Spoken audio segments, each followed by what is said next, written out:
नमस्कार, मैं हूं अमित श्रीवास्तव और आप देख रहे हैं न्यूज़ टू डिवाइस। आज हम चर्चा करेंगे कि अगर एक प्रॉपर्टी है और उस प्रॉपर्टी को एक भाई बेच रहा है अपनी प्रॉपर्टी, तो क्या दूसरा भाई उस प्रॉपर्टी को रोक सकता है? या अगर एंसेस्ट्रल कोई केस है, कोई ऐसी प्रॉपर्टी है जो पैतृक है, तो क्या वह पैतृक जमीन को एक भाई दूसरे भाई को बिना बताए बेच सकता है? आज हम उसी पर चर्चा करेंगे। सबसे पहले हम बात करते हैं कि पैतृक संपत्ति क्या होती है। तो पैतृक संपत्ति वह होती है जो 4 पीढ़ियों से वह प्रॉपर्टी हो, मतलब कि एक ने बनाया, फिर उसका बेटा, फिर उसका बेटा, फिर उसका बेटा, तो इस तरह से 4 पीढ़ियां हो तो वो पैतृक संपत्ति मानी जाती है।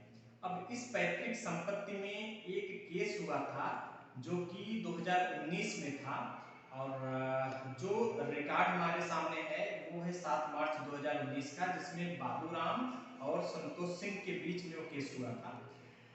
तो ये सबसे पहले तो मैं आपको ये मुद्दा बता दूं कि क्या मुद्दा था, तो आपको समझ में आएगा कि वो जमीन कोई खरीद सकता है या नहीं खरीद सकता है, या जमीन को बेचा जा सकता है या नहीं बेचा जा सकता है, या जमीन को, अपनी जमीन को बेचने का अधिकार पार्टिकुलर उस व्यक्ति को है या नहीं है।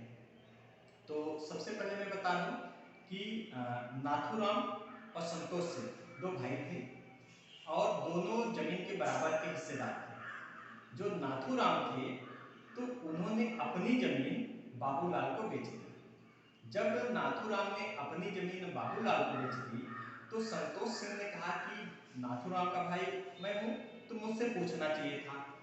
हालांकि उन्होंने अपनी जमीन बेची थी, नाथूराम ने अपनी जमीन बेची थी, वह जमीन संतोष सिंह की नहीं थी। मुद्दा ये था कि क्या बाबूलाल को, नाथूराम को संतोष सिंह से बात करनी चाहिए थी बेचने से पहले।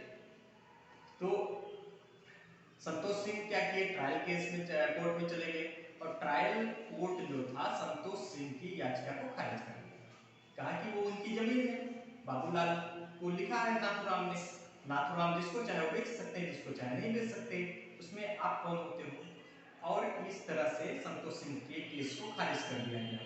तो संतोष सिंह डीजी कोर्ट में चले गए, डीजी कोर्ट, डिस्ट्रिक्ट कोर्ट। अब डीजी कोर्ट ने उस अपील को सुना, देखा, समझा, तो भारतीय संविधान में एक सेक्शन है, सेक्शन 22, हिंदू सेक्शन एक्ट 1956।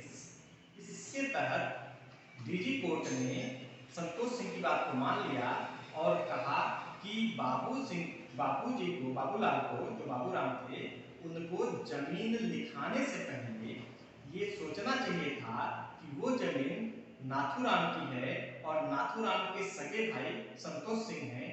तो नाथूराम को चाहिए था कि संतोष सिंह से पहले बात करें। अगर संतोष सिंह उस जमीन को नहीं लिखाते हैं तब वो किसी और को बेच सकते हैं।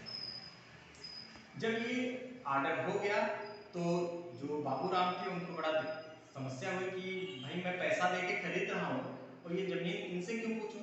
वो चले गए, फर्स्ट अपील कर दिए, और जब फर्स्ट अपील, सेकंड अपील की, फर्स्ट अपील तो संतोष सिंह ने डीजी कोर्ट में कर दिया था, ये सेकंड अपील किया गया हाई कोर्ट में। तो हाई कोर्ट ने भी इस बात को, उनकी बात को नहीं माना, उसने कहा कि ठीक है, सगे भाई हैं, नाथूराम की जमीन भी नाथूराम ने बेचा, लेकिन वो सबसे पहले संतोष सिंह से बात करनी चाहिए थी।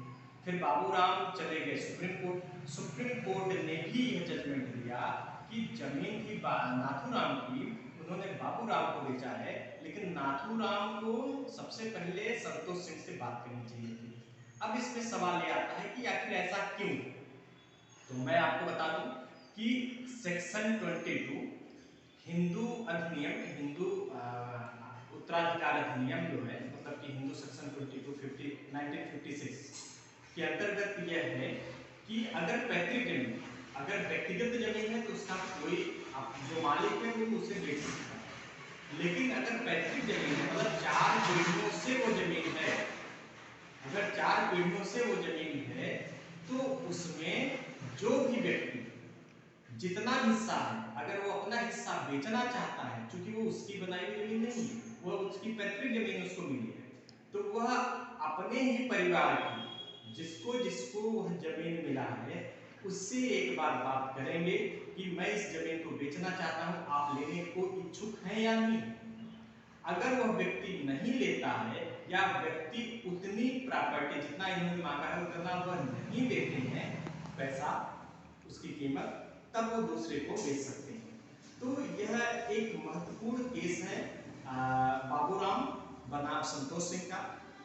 और यह जो आर्टिकल है, सेक्शन है, सेक्शन 22 हिंदू उत्तराधिकार अधिनियम 1956, यह एक महत्वपूर्ण हिस्सा है क्योंकि तमाम इस तरह के केस आते हैं, खासकर गांव में, जहां पे की जमीन एक भाई चाहता है कि उसकी जमीन न बिके, दूसरा भाई उसकी जमीन, अपनी जमीन बेच देता है, और इस तरह के तमाम केस आते हैं। तो ये जानने और समझने की आवश्यकता है। हालांकि मेरा प्रयास रहता है कि मैं इस तरह के कानून के बारे में, एक्ट के बारे में आपको समय समय पर बताऊं, आपको जागरूक करूं, आपको जानकारी दूं, जो आपके हित में, आपको इसकी सूचना से आपको लाभ मिल सके।